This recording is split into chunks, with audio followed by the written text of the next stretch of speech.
नमस्कार दोस्तों, आपका स्वागत है शारदा जी के क्लासेज की एक और नई क्लास में। आज की क्लास में हम आपके लिए लेकर आए हैं राजस्थान जी के टॉप 25 क्वेश्चन। तो क्लास के अंत तक जरूर बने रहिएगा। अगर आप चैनल पर नए हो तो चैनल को सब्सक्राइब जरूर कर लेना। तो चलो क्लास को स्टार्ट करते हैं। तो हमारा पहला प्रश्न है, राजस्थान का भीष्म कहा जाता है? कुंवर चुंडा को, मोकल को, राणा कुंभा को, इनमें से कोई नहीं। तो बताइए दोस्तों, राजस्थान का भीष्म किसे कहा जाता है? तो हमारा राइट आंसर हो जाएगा ए, कंवर चुंडा को राजस्थान का भीष्म कहा जाता है। तो दोस्तों, आप भी अपने क्वेश्चन को काउंट करते चलना, आपके कितने राइट निकलते हैं।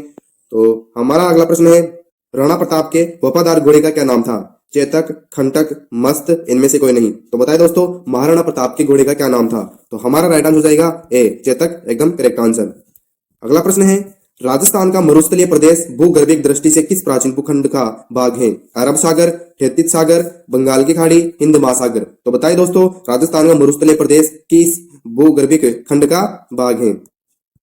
तो हमारा राइट आंसर जाएगा बी, ए, खेतित सागर का भाग है। अगला प्रश्न है, राजस्थान की उत्तर से दक्षिण की लंबाई कितनी है?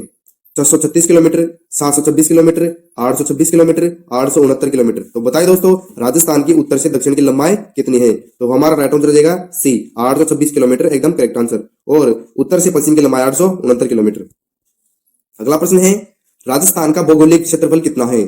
4,32,239, 3,42,239, 2,42,239, 2,32,239। तो बताइए दोस्तों, राजस्थान का भौगोलिक क्षेत्रफल कितना है? तो बहुत ही आसान सा प्रश्न है। हमारा राइट आंसर जाएगा बी, 3,42,239 वर्ग किलोमीटर हमारा राइट आंसर हो जाएगा। अगला प्रश्न है, हुरडा सम्मेलन का नेतृत्व किसने किया? मेवाड़ नरेश जगत सिंह ने, जयपुर नरेश जय सिंह ने, मारवाड़ नरेश अभय सिंह ने, बीकानेर नरेश जोरावर सिंह ने। तो बताए दोस्तों, हुरडा सम्मेलन का नेतृत्व किसने किया? तो हमारा राइट आंसर जाएगा ए, मेवाड़ नरेश जगत सिंह ने हुरडा सम्मेलन का नेतृत्व किया। अगला प्रश्न है, राजस्थान के किस क्षेत्र में विंध्य पठार का विस्तार है? तो बताए दोस्तों, राजस्थान के कौन से क्षेत्र में विंध्य पठार का विस्तार है? उत्तर पूर्व, दक्षिण पूर्व, दक्षिण में, दक्षिण पश्चिम में। तो बताए दोस्तों, हमारा राइट आंसर कौन सा हो जाएगा? तो हमारा राइट आंसर जाएगा बी, दक्षिण पूर्व में विंध्य पठार का विस्तार है। अगला प्रश्न है, अरावली श्रेणी की दूसरी अधिकतम ऊंचाई की चोटी है? जरगा, तारागढ़, अचलगढ़, शेर। तो बताए दोस्तों, अरावली जो पर्वतमाला है उसकी दूसरी सबसे ऊंची चोटी कौन सी है? तो हमारा राइट आंसर जाएगा डी, एक शेर, ये दूसरी सबसे ऊंची चोटी है।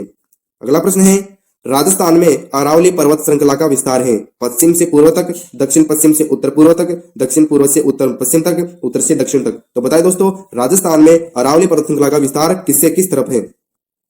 तो हमारा राइट आंसर जाएगा बी, दक्षिण पश्चिम से उत्तर पूर्व की ओर अरावली पर्वत श्रृंखला का विस्तार है। अगला प्रश्न है, राजस्थान की सबसे प्राचीन पर्वतमाला है? हिमालय, धौलाधर, अरावली, सतपुड़ा। तो बताइए दोस्तों, राजस्थान की सबसे प्राचीन पर्वत श्रृंखला कौन सी है? तो हमारा राइट आंसर जाएगा सी, अरावली सबसे प्राचीन पर्वत श्रृंखला है। अगला प्रश्न है, पृथ्वीराज रासो का रचनाकार था? चंद्रबरदई, हरिहर, नागरचंद, रन्ना। तो बताइए दोस्तों, पृथ्वीराज रासो का रचनाकार कौन था? तो हमारा राइट आंसर जाएगा ए, चंद्रबरदई जो था वो पृथ्वीराज रासो का रचनाकार था। अगला प्रश्न है, राजस्थान का सबसे ऊंचा पर्वत शिखर गुरु शिखर है जिसकी ऊंचाई है 1365 मीटर, 1380 मीटर, 1567 मीटर, 1722 मीटर। तो बताइए दोस्तों, राजस्थान के जो सबसे ऊंचा पर्वत शिखर गुरु शिखर है उसका जो ऊंचाई है वो कितनी है? तो हमारा राइट आंसर रहेगा डी, 1722 मीटर उसकी ऊंचाई है। अगला प्रश्न है, जोधपुर नगर का संस्थापक कौन था? रावजोधा, अजयराज, मालदेव, इनमें से कोई नहीं। तो बताइए दोस्तों, जोधपुर नगर का संस्थापक कौन था? तो हमारा राइट आंसर जाएगा ए, रावजोधा था, वो उसने जोधपुर की स्थापना की थी। अगला प्रश्न है, भोज परमार की रचना संरांगण सूत्रधार किस विषय से संबंधित है?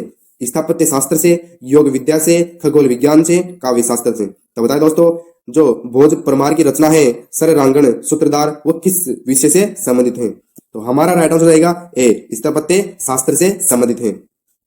अगला प्रश्न है, मेवाड़ के इतिहास में सर्वप्रथम सोने के सिक्के जारी करने वाला कौन था? बप्पा रावल, खुमान, रतन सिंह, हमीर। तो बताइए दोस्तों, मेवाड़ के जो इतिहास में सर्वप्रथम सोने के सिक्के किसने जारी किए थे? तो हमारा राइट आंसर जाएगा ए, बप्पा रावल ने मेवाड़ में सर्वप्रथम सोने के सिक्के जारी किए थे। अगला प्रश्न है, बीकानेर के राठौड़ वंश का संस्थापक कौन था? राव लूणकरण, राव बीका, जत्र सिंह, राव कल्याणमल। तो बताइए दोस्तों, बीकानेर के राठौड़ वंश का संस्थापक कौन था? तो हमारा राइट आंसर जाएगा बी, राव भिखा ने बीकानेर में राठौड़ वंश की स्थापना की। अगला प्रश्न है, भक्ति रस कवियत्री मीराबाई थी एक राजपूत कुलीन नारी जिसने कभी विवाह नहीं किया। गुजराती शाही परिवार से संबंधित जिनका विवाह राजपूत से हुआ। मध्य प्रदेश के एक पुजारी की पुत्री, एक राजपूत शासक की पत्नी। तो बताइए दोस्तों मीराबाई कौन थी? तो हमारा राइट आंसर जाएगा डी, एक राजपूत शासक की पत्नी थी मीराबाई। अगला प्रश्न है, कीर्ति स्तंभ प्रशस्ति के रचयिता थे सोमदेव, नाथा, जेता, अत्रि, कवि। तो बताइए दोस्तों कीर्ति स्तंभ प्रशस्ति के रचयिता कौन थे? तो हमारा राइट आंसर जाएगा सी, जेता ने कीर्ति स्तंभ प्रशस्ति की रचना की। अगला प्रश्न है, राजपूतों के किस वंश ने जयपुर रियासत पर शासन किया था?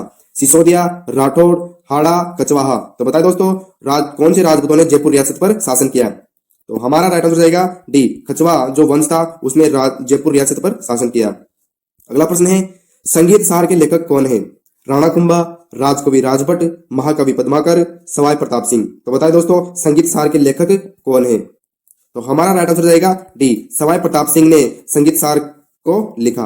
अगला प्रश्न है, किसने जयपुर नगर की 1727 में स्थापना की? मिर्जा राजा जयसिंह ने, जयमल ने, सवाई जयसिंह ने, इनमें से कोई नहीं। तो बताइए दोस्तों जयपुर नगर की स्थापना जो 1727 में हुई थी वो किसने की थी? तो हमारा राइट आंसर जाएगा सी,